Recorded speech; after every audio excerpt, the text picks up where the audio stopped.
ocrelizumab is not approved in non-ambulatory PPMS because it's been shown to help with cognition and maintaining cognition. So my opinion is, if we set aside rules, if we set aside, dictum and so on and so forth, is that this nice young man, and let's face it, he's young. I mean, because he and I are close in age, and I'm extremely young, which means he's extremely young. That this young man has devastating disease, but he has a lot of functions that still work. For example, he's intelligent. He can see. He can swallow most of the time. He can use his hand, and he can control his bowels. So I want him, when he's 59, to have all those functions. I don't want him to lose any of those functions. And it's my opinion that a trial, a test of a B-cell killer, whether that be ocrelizumab or rituximab, is an appropriate thing to expose him to. If we put all the rules aside, all the rules that would preclude us from doing this, what I'm hypothesizing is that we do a COG test, a single-digit modality test, which you can find on an iPad for free, and it measures his cognition. We do a 9-hole peg test. Now, he admits that he can't move his hand very much, and that he might only be able to move the peg twice. I don't care. It's a time test, anything as a baseline metric. I think having a swallow evaluation, as a baseline, and then having him complete a baseline fatigue scale, would give us our baseline. Then we give the nice young man rituximab or ocrelizumab, and then at 6 months in a year, we redo all the testing. And if we identify at the end of 1 year's time that unfortunately the precipitous decline has continued precipitously, and Chad and his significant other and you don't notice a benefit, then you stop because it's not helping him. However, if we saw that it slowed things down and that we maintain hand function, or that we maintain cognition, or that we maintain swallowing, or that fatigue got better, I would argue with you that maybe it's appropriate to continue the therapy. So that's one of my thoughts. I think this nice man is very deserving to have an exposure to the medicine. And it's only going to be in compassionate means because it's not approved, but that doesn't mean it wouldn't work. It would work.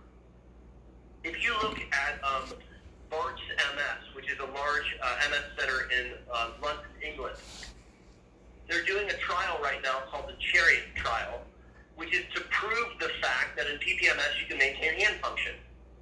And the reason they're doing that trial is because the Oratorio clinical trial, the clinical trial that led to the approval of ocrelizumab for PPMS, it showed a maintenance of hand function. It showed a maintenance of cognitive function. And so they're doing that second evaluation because they've already demonstrated with class 1 evidence that you are able to slow some things down. So I was already trying to think in my head, how do we get this guy exposure to either rituximab off-label or Ocrevus technically off-label because he's non-ambulatory. And that is a really hard thing to try to figure out. And I don't know if we could, we can have an off, we don't have to discuss the details at the moment, but I would be very, very excited to see if it could slow things down. So that's a thought. Mm-hmm. Now, if I take it a step further, and again, and I'm going to say to you, doctor, the same thing I said to Chad, I don't want to overstate it, all right? So this is not magic. I'm not telling you that the fast-talking Yankee for a limited time only wants to give you this medicine and it's going to make you fly. I do not want to give you that impression. That would be ethically wrong. But what I am saying is that, gosh darn it, if we don't do something, you're going to continue to worsen, and you're going to lose your hand function, and you're going to lose your swallowing. I agree. And I don't want that. Yep. And so I think it's worthwhile to try to intervene. So one way that you can give them Ocrevus or Rituxan is to circumvent the rules in Canada. And I don't know anything about that. Like, I don't know what's involved with an appeal or with an exception or with the compassionate use thing. Like, that's not something that I'm familiar with. option. If Chad was able to come to Ohio, and we'd of course figure all this out ahead of time, maybe there's a way I can give him the medicine, but maybe not. And if that was something that we collectively, the four of us, wanted to explore, I'll do the homework and find out. And I'm just wondering, and again, I mean, like 100%, I'm just wondering, if he doesn't have American insurance, he won't apply, he won't have insurance for an infusion here, but sometimes that immediately qualifies him for free drug in the United States. I would be willing to eat the infusion cost. We'll just waive that. But then that doesn't change the fact that this nice gentleman that's in a power scooter or power chair has to get to Ohio, which is not an easy thing to do. I mean, that's, like flying and stuff. Yeah. So maybe one of the things that I will leave the three of you with to discuss is Aaron thinks that maybe Ocrevus or rituximab is worthwhile trying. Is there a mechanism by which we can get that in your body? Okay. What I can do, of course, is to try and discuss that with the MS clinic in Calgary, right? Start there. Maybe once you've sent me something in, a letter summarizing this, I'd be more than willing to also discuss it with Alberta Health Services and, see what kind of funding we can get. I agree with you. I mean, he's at a point where I think it is cruel of them to refuse this for him. And if we have to have a meeting or, do letters, I'm more than willing to do my part here and try and see what we can get in terms of appealing to them. We have to try. I think, I don't know that they will, through the MS clinic they will refuse, but we might have to go beyond them, right? Chad, I'm delighted to meet your doctor. I'm very, very impressed that she cares as much as she's expressing, and I'm grateful. So thank you. You're a powerful village member, and we're lucky collectively that we're going to be able to leverage that village member, Chad. What I think I can do on my end is I will write a note, right? And in the note, I will say PPMS, losing hand function, losing other function. There's data to suggest this might help. And it's for compassionate use alone, it's worth it to try. And I'll include some of the clinical trials data that I can muster up, and I'll pretty the note up as much as I can, and then we'll make sure that we send it to everybody. So if nothing else, you can have a MS neurologist who has said this. And then hopefully that gives you some fodder to go fight the fight. Yes. If I can be helpful in that regard, I'll wait until the three of you let me know. And if there's a way that I can be helpful, and then I will be.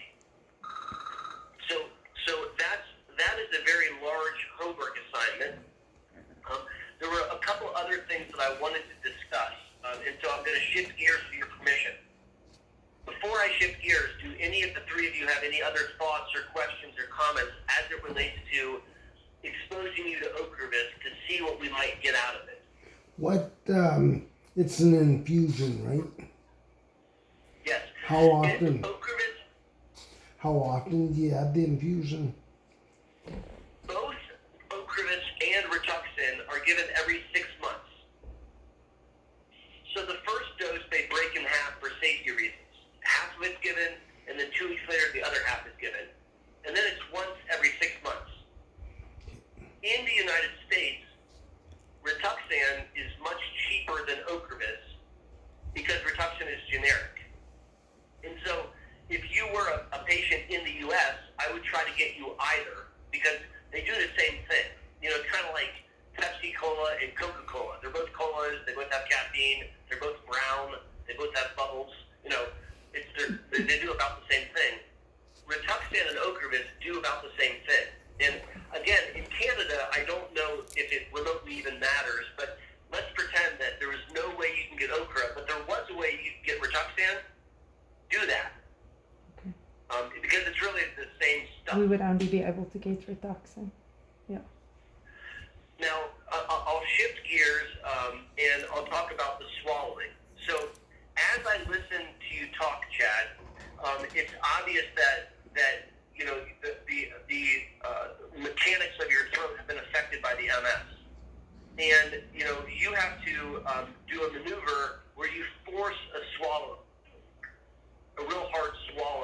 as we're talking.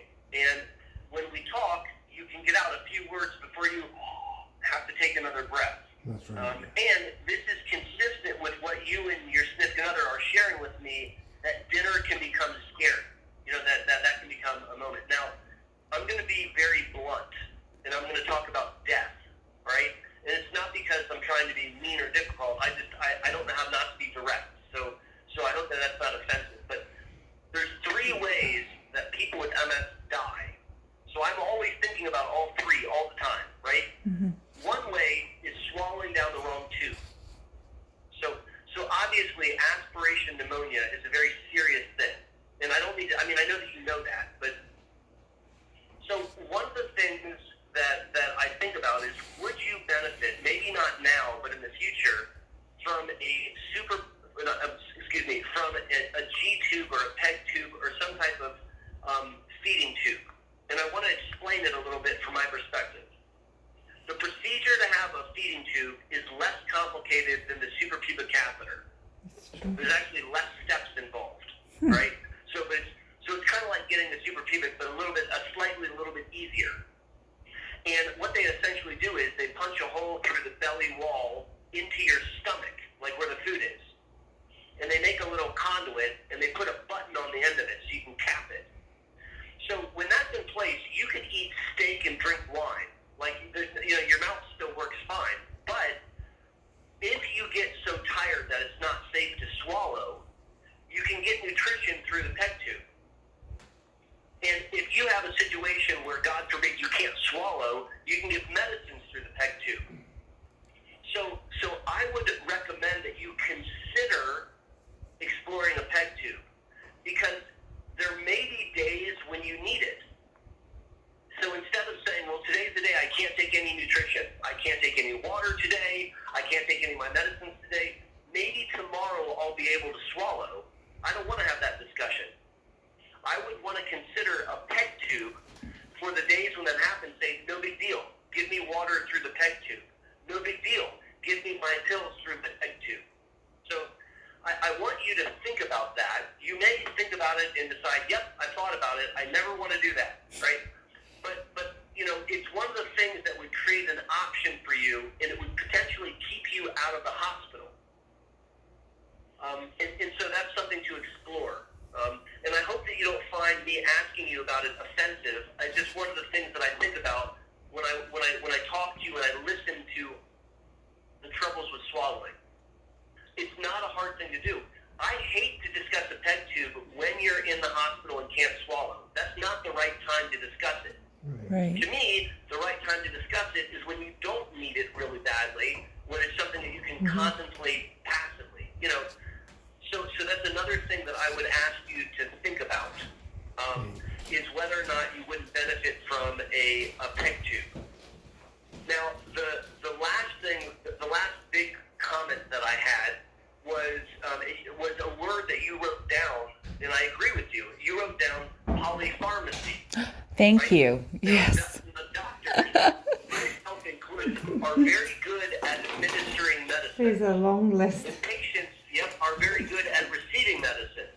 But collectively, we're not always as good at removing medicines. And so as I talk to you about undertreated depression, I want to be sensitive to the fact that I don't want to add to your medication list. So what I would challenge the 3 of you to do is something which is very hard, because as I look at your medicines, you're not on a lot of superfluous medicines. It's not like you're taking things casually, but I would constantly be asking myself, is there anything I can decrease? Is there anything that I can decrease? So I'm just planting that seed in your head. As I say that to you, I'm not looking at your list with something that I want to remove, like where I'm about to tell you, this is a naughty medicine. I'm not saying that. But what I want to do instead is, I want to see if I can tweak the medicines you're already on, so I don't contribute to making the list longer. All right, so that was a very large preamble to suggest that we go up on your Wellbutrin and your Lexapro. Let me explain why I'm suggesting this, okay? And again, doctor, I certainly hope that you don't feel like I'm stepping on toes. No, not at all. No. I'm simply sharing my perspective, and again, I defer to the 3 of you for the actual speaking. Exactly. I just want to share my thoughts. No, we're grateful. I really don't want to be offensive. You are, Chad, a full-size adult human being, Yes. and you're on a half dose of Wellbutrin. And a half dose of Wellbutrin responds. Many people respond, but you're not. Your depression score that you did for me was through the roof.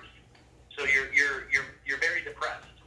You're so depressed that I'm ethically obligated to make sure that you don't have thoughts of wanting to hurt yourself, right? So because that's a big thing, right? So I would recommend that we take advantage of the medicine that you're already on. We just use a higher dose because we might get more out of it. I am not as big as you. I'm a small little guy, and I take 300 of Wellbutrin, and you're only on 150. And so I would ask you to consider increasing the Wellbutrin from 150 to 300. That's just a thought. Okay. The second thought, and I would not do both things at the same time, but it's going up on the Lexapro. Mm-hmm. Lexapro is a lovely medicine, and I actually think Wellbutrin-Lexapro combination is the best. I love that combination. I don't know why it works so well. It just works great. And so I don't want to change it, but the max dose that we use to treat depression with Lexapro is 50 milligrams. And so you're on 20, which is a very good dose, but I would, after you go up on the Wellbutrin, after a month, if the depression is still not adequately controlled, I would consider increasing the Lexapro to 40. So that's just food for thought. Absolutely. And I'll defer to you and your doctor about if that's the right move. But my point is, you have every reason on earth to be sad. In fact, if you weren't sad, I would call shenanigans. I would say that doesn't make sense, right? I mean, it's only appropriate that this would not be something that you relish. You are willing to take, and you are putting up with taking those two antidepressants. We might as well push the dose higher to get more out of it. And so that's another recommendation that I have to share today. Absolutely. That's great. Yep. Does it make sense why I'm suggesting that? For sure. Definitely. Okay. Now, the last recommendation that I have, I mean, I shouldn't say last, but the last one that popped in my head as I was thinking about various things was the energy levels. And, you energy is low, and motor energy is low. And so, again, I'm going to risk making an inflammatory comment. But have you ever been tried on Ampera? No, I don't think so. No. Okay. So, this is another one of those situations where Ampera is approved for speed of walking. Oh, we call it Right, Vampira here, thanks don't a we? lot. But what Ampera actually does is it helps with motor fatigue and heat sensitivity.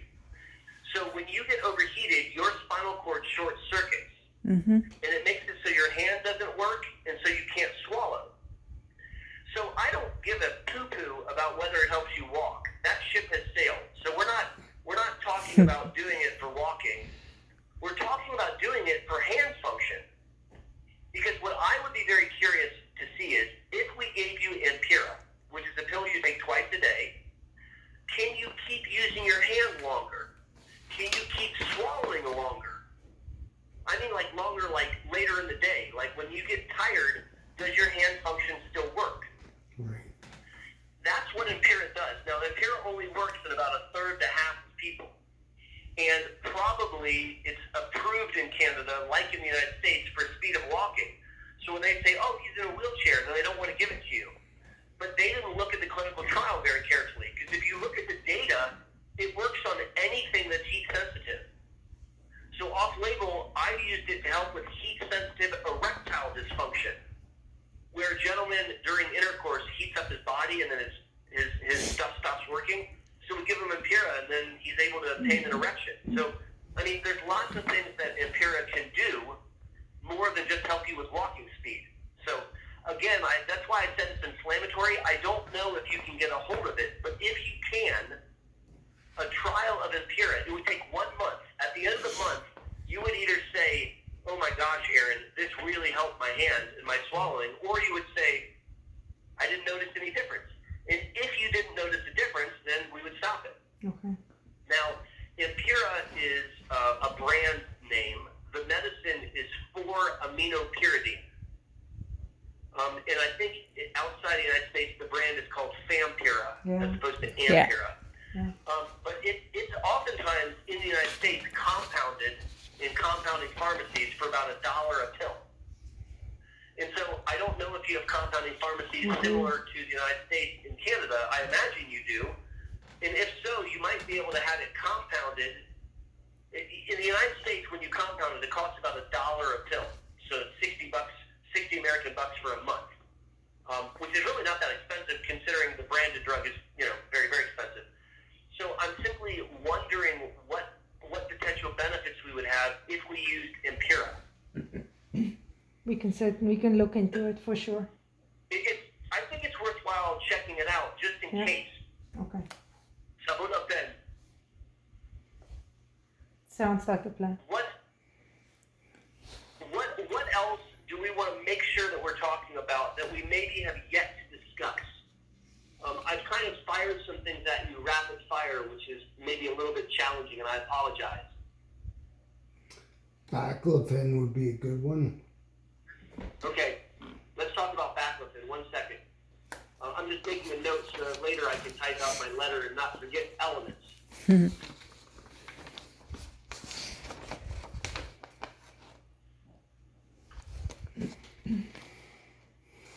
1 second, sorry.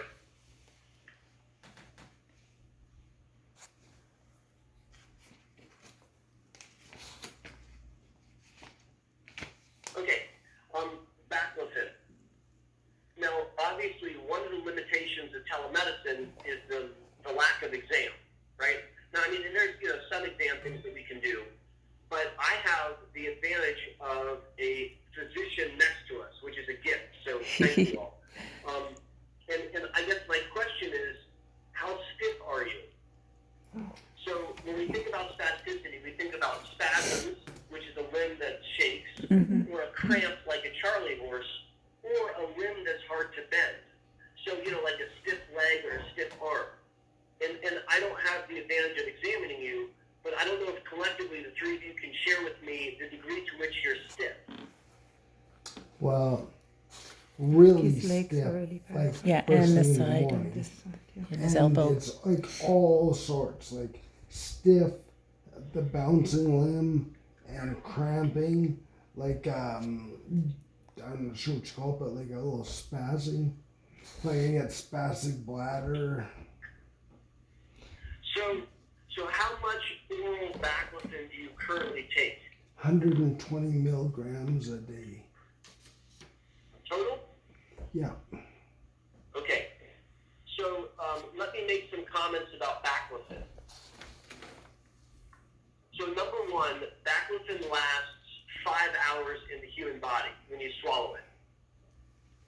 So when you take 20 milligrams of baclofen, that helps for a fourth of the day.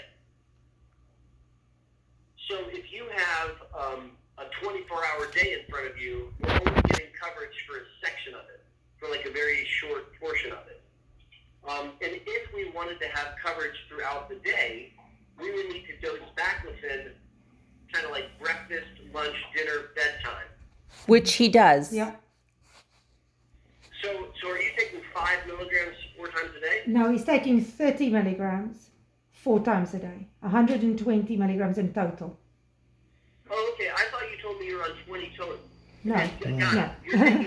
You're taking a total of 120 milligrams Yes. a day. Yeah. Okay, that actually makes more sense. So have you ever heard the words baclofen pump before? Oh my Oh, goodness. Oh, Have we we've- ever? We've discussed this lots. So is the discussion culminate in a hell no kind of discussion, or what happens when we talk about baclofen pump? The problem is that it's impossible to get this done in Calgary. Like we have tried, I've spoken to them, Chad has been to the, Now to that them I'm twice. on the blood thinners, it's pretty Yes. much Yeah. a no-no. Yeah. I want to steal you and hide you in Ohio for a little Yes, bit. that would be. Not because we're better, but just because I could sneak a pump in you Oh, when nobody yes. was looking. We Yeah. would do this 100%. So if you're as stiff as you describe, and you're on 120 milligrams of baclofen, you don't need to go to doctor school to know that you need a pump. Mm-hmm. Right? Like, I don't know the rules, but it sounds like it's not the first time you've discussed it. It would be life-changing. And one of the reasons that I want you to continue to fight to consider it is because of decubitus ulcers. So you're a full-grown adult sitting in a chair, and you've got pressure on the tush, on the back, on the heels, and that spasticity makes it so you don't have very many options for positioning. You can't just lay in any position you choose because of the spasms and the cramps and the stiff limbs.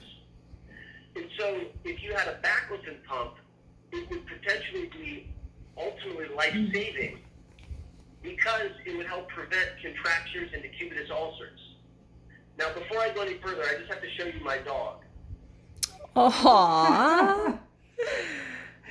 We've seen him in your videos before. That is the cutest. Oh, yeah, she It's I love cool. my children. I mean, I really do love my children. They're very, very nice. But my dog is something special. Dogs do not talk back. That's why.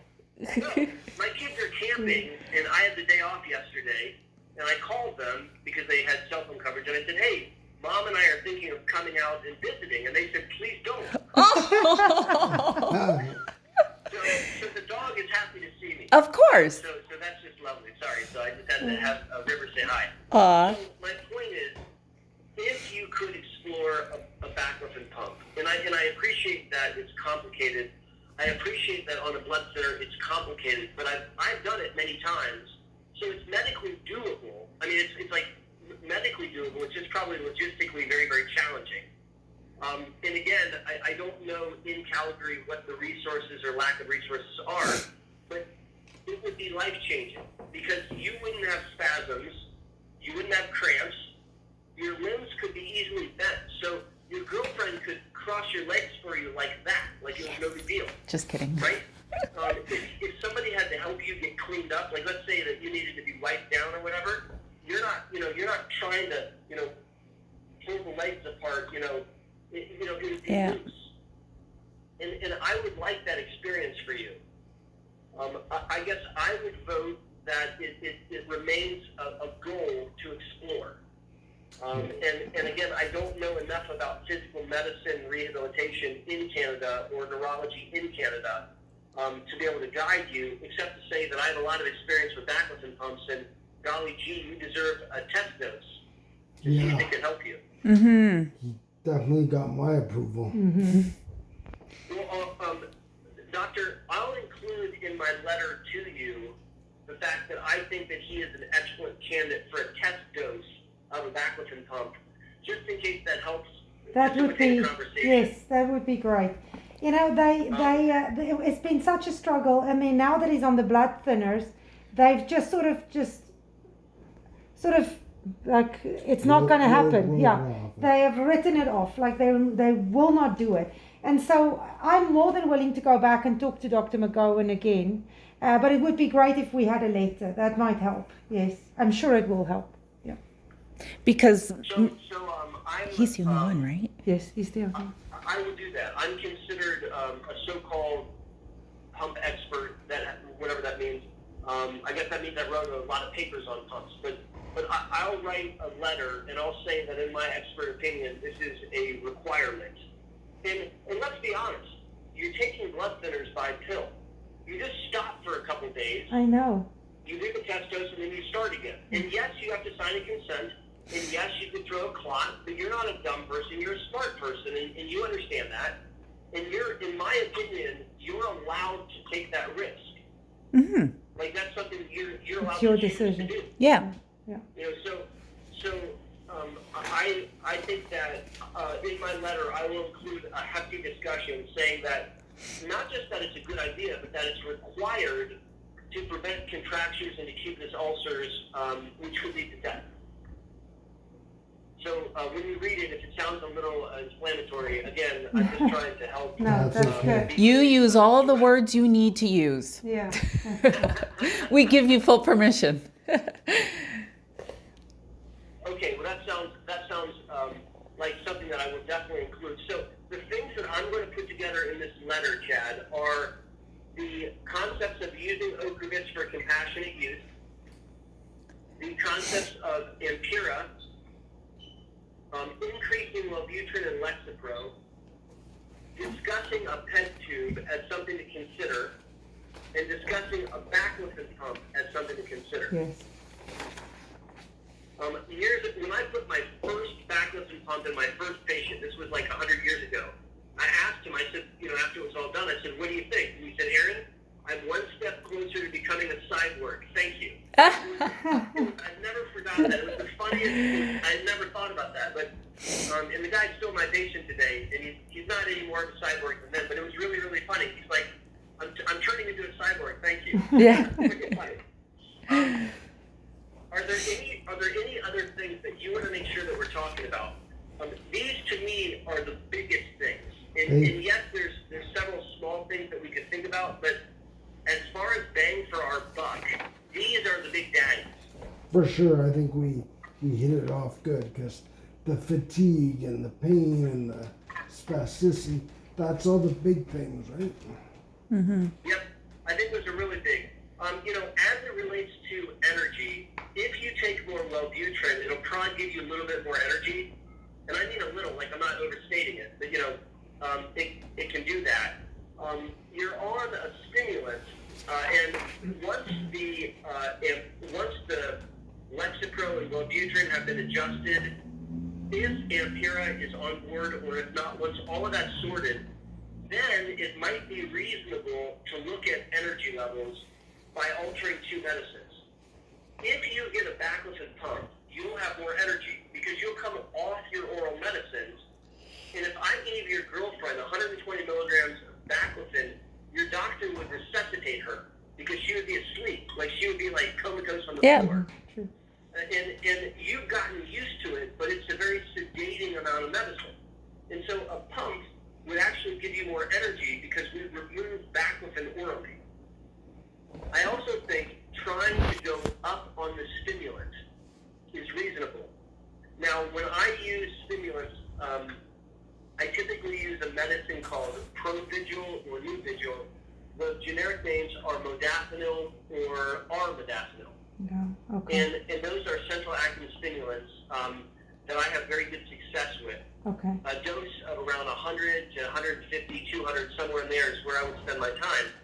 If I use Adderall or like an amphetamine salt, the way that you are, I might need to use more than 10 milligrams, or I might need to use it multiple times a day to trick you into being more awake. And so those are just thoughts. But in the order of importance, I would do the Wellbutrin, then Lexapro, then Ampera before I change the stimulant. Because if you make too many changes, then all four of us will be confused. Exactly. Like, if we made all these changes all at once and then your nose fell off, nobody in the room would know why. It would be like one of four reasons, and we wouldn't be able to figure it out. Right. So I would just recommend considering it in that order. Okay. All right.